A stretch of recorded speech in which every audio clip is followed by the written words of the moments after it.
నాన్న, ఒక జీవిత సత్యం ఒకటి చెప్తాను, బాగా వినిపించుకోండి. కొంతమంది అంటూ ఉంటారు, ఏదో వింటూ ఉంటాం మనం, కర్మ ఎవరిని విడిచిపెట్టదని. అది మాత్రం వాస్తవం. కర్మ ఎవరిని విడిచిపెట్టదు. ఎప్పుడు, ఎక్కడ, ఎవరిని ఏ విధంగా చుట్టముట్టాలో అప్పుడు ఆ విధంగా చుట్టముట్టేస్తుంది. దానికి పక్షపాత బుద్ధి అనేం లేదు, తెలిసిందే. అయితే దానికి అందరూ తల వంచవలసినదే, అందరూ ఆ కర్మని అనుభవించవలసినదే. ఒక ఘడియ ముందు ఒక ఘడియ వెనక.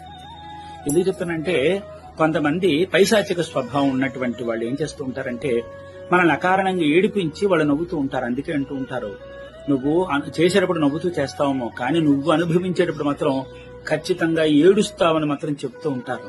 అంటే ఎందుకు చెప్తానంటే, కొంతమంది అకారణంగా పాపం వాళ్ళ మీద ఎంతో విశ్వాసం పెట్టుకున్నటువంటి వాళ్ళని మానసిక క్షోభకు గురి చేసి, అబద్ధాలాడి మోసాలు చేసి వాళ్ళని చిత్రహింసలకు గురి చేస్తూ ఉంటారు, మానసిక క్షోభను గురి చేస్తూ ఉంటారు, తెలిసింది. అలాంటి వాళ్ళు పాపం వీళ్ళు బాధపడుతూ ఉంటారు, ఇదేమిటి మమ్మల్ని ఈ విధంగా మానసిక క్షోభకు గురి చేస్తున్నామని చెప్పి అంటూ ఉంటారు. మీరు బాధపడుతూ ఉంటారు. మనం అంటే ఎందుకంటే బాధపడకండి అంటూ ఉంటాం.